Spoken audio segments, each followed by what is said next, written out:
2.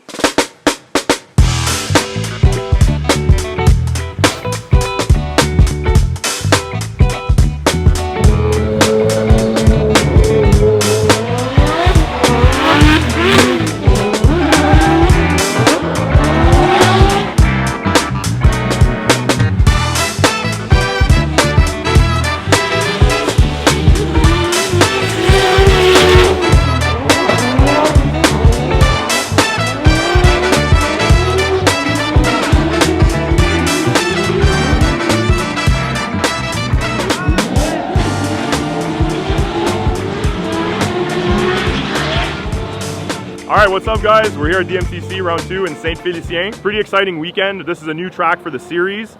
Lots of stuff to figure out. The track is technical. There's a lot of obstacles. There's big curves. There's massive drop-offs. There's concrete walls that are kind of not round and jagged. There's banks going to flat, going back to banks. So it's going to be a crazy weekend. The good thing is all the drivers are starting from zero, so nobody's got data here. Nobody's got an advantage. So it's going to be a game of who can learn and adapt the quickest, and I think we're okay at that, but obviously time will tell. So we just went out for our first practice. We did an hour. I would say good improvements on every lap. We still have some changes to make on the car, and also DMCC is adjusting the starting points and the clipping points as the day's going, so we're having to adapt to that, but I think they're moving it in a direction that's a bit better for flow. So yeah, that's it. You know, first time here.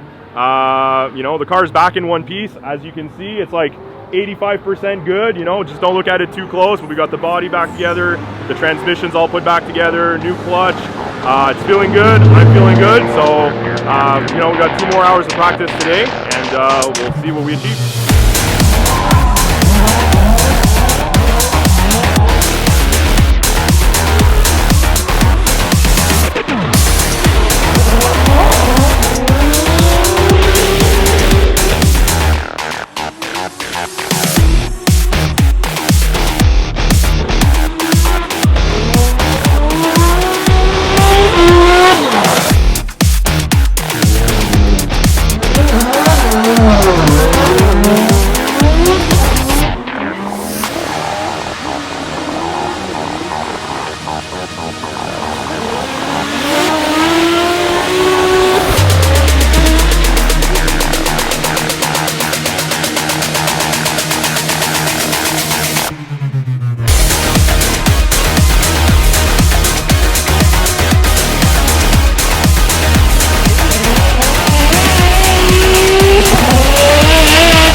Alright guys, we just did our first practice lap. We had some issues yesterday.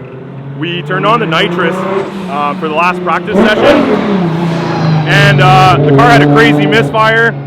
Anyways, make a long story short, the nitrous for some reason was not actually activated in the PDM, so that's what caused the issue. So Sam fixed us up this morning. We tuned everything up. We adjusted the boost because we were actually on the wrong boost setting, so the car was like not underpowered, but anyways, I misunderstood what he told me in the morning. It's all good now.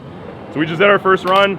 Felt pretty good. It was a chase run against Langlois, and he's fast, and we were able to keep up with him no problem. So I think we got the right amount of grip in the car. It was easy to control. So now we're just back in the pits, changing tires, fueling up, and we'll go again.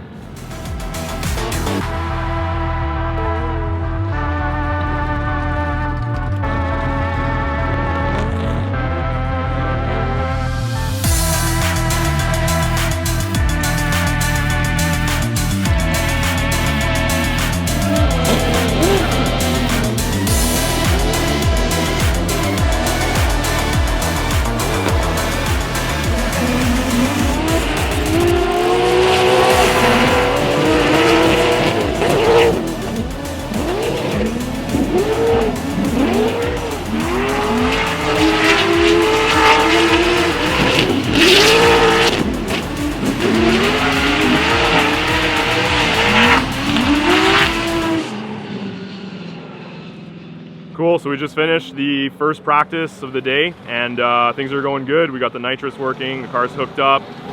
We're feeling good. I think our last lap of practice with Josiah was probably our best run of the day. My spotter tells me we still need some work, and if we want to qualify in the top 12, so we're going to keep working on our lead runs. But the car's getting there. We're making like micro adjustments now, like tire pressures and spacers and stuff. And we got another hour of practice to get this the setup dialed, and then it's into qualifying. So put some work in the car and see what happens in the second practice. We qualified in the top 12, just barely. We ended 10th place. And so we only did one qualifying run. It wasn't great, but the car was great. So what happened is in my last run of practice, the car all of a sudden felt like a dog, like it had no power. We came back in the pits, we checked the logs, it was only making 14 pounds of boost, so we started looking around, and we found that my intercooler core was cracked, or the end tank, sorry, was cracked. We went to Rodrigue's trailer using Josiah's generator and welding mask and Rodrigue's welder, and then Hugo from 21 Spec glued it back together. We put it back in the car, and we sent it for the first lap of qualifying without testing it. And I think it had been cracked for a long time because the way I was having to drive the car was pretty much foot to the floor always. And in my qualifying run, I couldn't seem to find any traction because it was making, I guess it was finally making 30 pounds of boost, whatever it was supposed to be doing. So.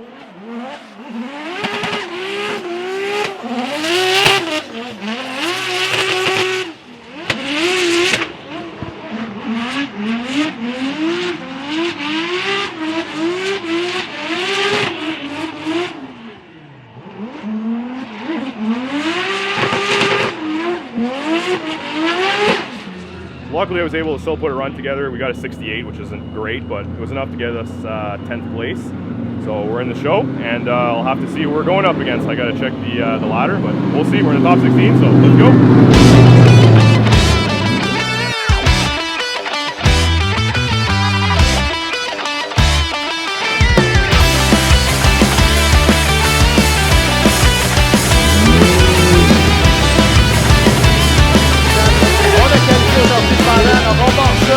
Morin qui lead de Bertillon.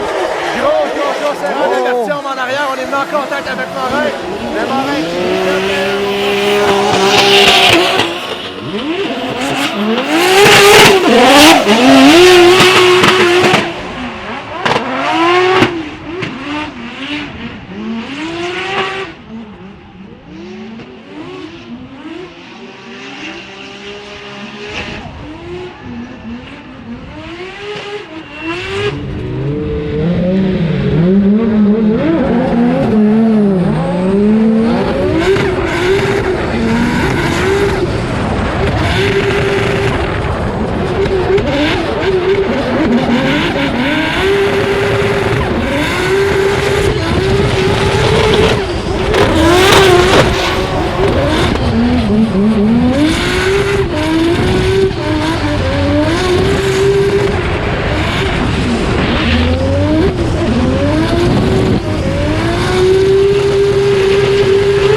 Just after our top 16 battle with Kevin Morin, I pushed a little bit too hard on my chase run, and on the first corner, the first zone, there's a big decel there, and I kind of surged at the wrong time, and I had to jab the brakes in order to not smash into him, which basically made me over rotate, so I spun in that zone.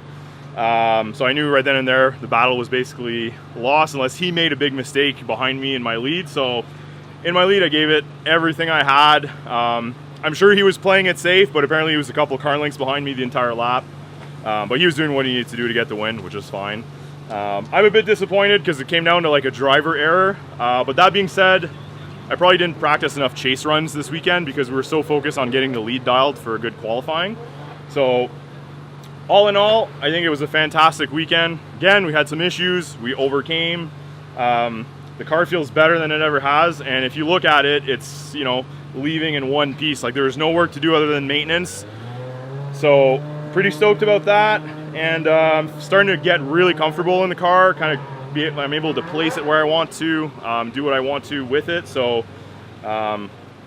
you know, leaving feeling satisfied with our weekend, even though we went out in top 16. But at the end of the day, you know, we're 2 rounds in this year and we have more points than last year. So I think the key is to just, you know, build small momentum and just keep building and building and building. So we're gonna show up to round 3, Vallée-Jonction. We know we can do it at that track with a car that works. So looking very forward to that. That's in 3 or 4 weeks from now. So, you know, we'll get the car prepped and we'll see everybody there at round 3. Thanks, guys.